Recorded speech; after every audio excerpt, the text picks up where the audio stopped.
Hey, welcome back to the channel. I've been racking my brain all week with the Olympics going on. And, well, there's been a lot of things in the news lately. But I've been watching the Olympics, and especially the girls' hockey. I really enjoyed the girls' hockey. And it was nice that they went and got gold. That's really nice. Brought that back home. And it was a pity they beat the U.S. But hey, little rivalry there. Anyway, I've got a, this is my Olympic connection that I'm doing this week. And we're out here, we're in an old granary, and this is a barn rescue. And I'm here today with Lindsey Sutherland. How are you, Lindsey? I'm doing good. And we're in Lindsey's personal training facility, which her and Al have made from an old, and I mean this was not fancy granary that she rescued from the critters. Yeah, the raccoons. They lived right about here, actually. Yeah, this looks a little different than the first time I was here, but we have a little bit of an Olympic connection with Lindsey, and she's going to tell us all about it. And for anybody that doesn't know Lindsey, if you've ever been to the ER in Chatham, chances are she's there. Maybe not looking the way she does tonight. She'll have on some PPE and different things. But Lindsey works at the ER in Chatham at the PGH. And she has a little Olympic connection that she's going to tell us about. So go ahead, Lindsey. Yeah, in fact, I still got the red on my nose from my shift today. So back in 2010, actually in 2009, they put out a thing saying the torch is going to be coming, the Vancouver Olympics is coming, and I was part of the Canadian Obesity Network at the time because I was doing my master's ahead of med school, and got this email, does anyone want to sign up to get to go and carry the torch? And so I sent off an email and I got picked. So in 2010, I got to carry one of the Olympic torches as part of the 2010 Vancouver Olympics, which was pretty cool. So a lot of people, when I turned out to be doing the torch relay, a lot of people didn't know a lot about the torch relay, and I didn't honestly either. I actually used to think you pass the torch along, but what you actually do is you pass the flame along. So there are a lot of these torches out there. And so if you were a torch carrier, you could choose to purchase your torch after is how they get to do it. But I just wanted to give a little bit of information about the torch relay and maybe surprise a few people with some details. So the torch relay itself, it started in Greece, and the flame arrived on October 30th, 2009 in Victoria. Then right away, the torch relay started its journey across Canada and back. So they actually went up to Tofino and over to Inuvik up in Northwest Territories, over to Nunavut, Happy Valley Goose Bay in Labrador, around to PEI, and through Chatham on December 22nd and 23rd. But I didn't carry it until it got it back out west when it was in Camrose, Alberta, and that was on January 12th or so. So it arrived in Vancouver for the Olympics on February 12th. So you might have remembered there was 4 people who were the final ones, Wayne Gretzky being one of them. And so that was kind of part of it. So there was about 12,000 people who got to carry the torch. So there's probably a lot of people in Chatham that got to do it as well. But I was kind of part of a team that carried it for a very short period of time in Camrose, Alberta. What, thinking about it back is they moved every day except for 4 days from October 30th to February 12th. And those people that were running it, they were excited, they were hyping us up, it was a big thing. And they had a lot of energy to do that for that long. So that was what was kind of neat about it, was they were making a big deal of it everywhere they went. So yeah. They'd have to hype you up. Oh yeah, there's a stage and there's all this stuff, and they have to teach you how to carry it because this thing's kind of heavy, so you have to kind of carry it properly, and you're kind of running but don't run too fast, and yeah, so I'll pull it out of the stand here maybe. And this is still the soot on the top, so you want to make sure that you don't touch the soot. The soot, yeah. That's Olympic soot. Olympic soot. And then this is the key there. So that key is what turns, it was a lock because there was a little burner inside. And so they removed those before they shipped them around. But so that was kind of how they locked it to turn it on, was through a special key. So there's fuel in the torch? Yeah, there was, yeah. Yeah. And so that was the key to turn it on. So they would turn your torch on. And then you could pass to the next.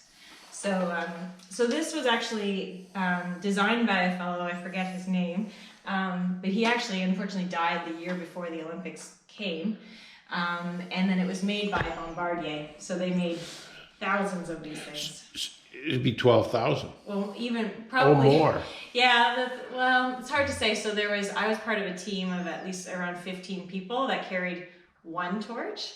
And so this might not even be the torch I carried. Oh, okay. Because some people didn't buy them, and I think they made a few extra because if everybody on my team wanted to buy one, that's, you know. So they did tell me, though, that every torch was lit with the Olympic flame, not just any flame. So that's Olympic soot. So that's important. That's interesting. Yeah. So that's kind of, you have to have the special key so it'll never be lit again, and they remove the fuel and all that sort of stuff. But yeah, and I don't know how much it weighs, but it's heavy enough. You can imagine when you're kind of going that you want to make sure you're. Well, didn't you have to train carrying? Yeah, right. But it's different. What's cool too is they're so different with every Olympics. So there's like a big deal about how they're designed and stuff, and it was nice that it was made by a Canadian company as well. But yeah, that's kind of the torch itself. And then but they did tell us, like, make sure if you have a cleaning lady, you tell her not to clean the Don't clean the soot. Don't clean the soot. And they come in a fancy bag and all that sort of stuff, and they sent it to us. I had a full-blown outfit as well, which literally a month or two ago I was like, I never need this, and got rid of it. But I was able to find the gloves that they gave us. So we had to wear these fancy gloves. And this was kind of cool too. So when you're waving, you've got your Canadian flag, and then the fancy hat as well. So we were in this like white jumpsuit essentially. It was covered in mud and stain and stuff, so I just got rid of it a couple months ago. But our official mittens and our official hat, I was able to find that I obviously moved across the country when I moved back home. Great. Yeah. So I think the other thing that a lot of people probably don't know as well is there was also a 10-day torch run for the Paralympics, which always follows the normal Olympics. So if you're watching this, it means that the Paralympics is about to come up. So March 3rd, 2022, the Paralympics will be on. So if you didn't get enough of your Olympics fix, there's more coming. So just a plug for the Para. So, and I don't know much about the Olympics, but every Olympic they bring the flame from Greece? Yeah. So the flame in Greece never goes out? I don't think so. So, because they extinguish the flame, don't they, at the closing ceremony? Yeah, they pass it along, and then, yeah. They'll No, that's that. I'm pretty sure they must. They passed the flag, because they lowered the flag at the closing ceremonies, because there's the Olympic flag, and they lowered it and gave it to Italy. So because Italy's next. Okay. So they hold on to the flag. Well, it'll be a short jaunt from Greece to Italy compared to Greece to Vancouver. Yeah. And around, right? Yeah. So it was interesting to me too that they landed there, went up and around and back around. But it was a nice way to kind of circumvent Canada. And all of this pre-Olympic thing is great to get enthusiasm across the country. Yeah, for the whole country. Yeah.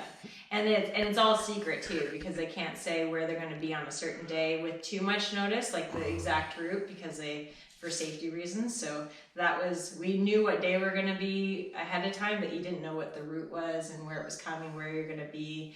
It was all secret until a couple days before. So it was, And one thing you said when you Google, what is it you Google? Cameras and Olympic torch. There's the guy, which he was actually the head of the Canadian Obesity Network at the time, so he was our main guy. My picture's like right behind him. So that's proof I was there. That's really interesting. Yeah. That's great. So if you had the chance to do this again, what do you think, Linz? Oh, totally. It's it's neat. And I bet you there's tons of people that will say, I did it in Chatham. And so if you did do it in Chatham or somewhere wherever, maybe comment underneath when you did it. And was it now or was it in the 80s when it was in Calgary? So I think it'll be neat to kind of reminisce about times of carrying the torch. It's something that a lot of people never get the opportunity to do. Yeah. Or if they had the opportunity, they don't take it. Yeah. And actually, I remember when it came down Highway 40 in the 80s, I was like, yay. And I remember we went. We did. And then we came home with those little torches and we had those forever. So I bet you a lot of people remember that too, if they don't remember the 2010. I forgot about watching it go down 40 Highway. Yeah. Till you just Yeah, reminded and I was me. probably like 4. Was it 89 or when was it? Yeah. It's a long time ago. Yeah. I've actually been affiliated with Lindsey for quite a while. A little while. Yeah. Anyway. I think that's all the info I know about torches. Well, that's great. Well, I'm really glad that we could come out here to the training facility that you have. Mm-hmm. And Lindsey's done a few other things, like you run the Boston Marathon. Yeah, that was good. After a couple years after the bombing, so that was good. Yes. Yeah. Anyway, I know this is a little bit different for our channel, but if you've liked this video, give us a like. If you hadn't subscribed, now would be a good time. And give us a comment. I love those comments. And something else I hadn't talked about yet, but I wanted to invite anybody that's bought a Soybean Man t-shirt like Lindsey has here. She's got hers on, wearing it proud. It's real. They're really nice. Anyway, what we're going to feature at the end of the video, if somebody can watch it that long, is a picture of someone wearing a Soybean Man t-shirt. So if you've got your shirt, get a picture, send it to me. The best way is probably text it to me. It's 519-359-4969, and I'll be sure to forward it to Editor Cameron, and he'll get it on the back of the next some video coming up. So, Linz, thanks a lot. Thanks for coming out. That's great. Now you can say you've been there. You've been there.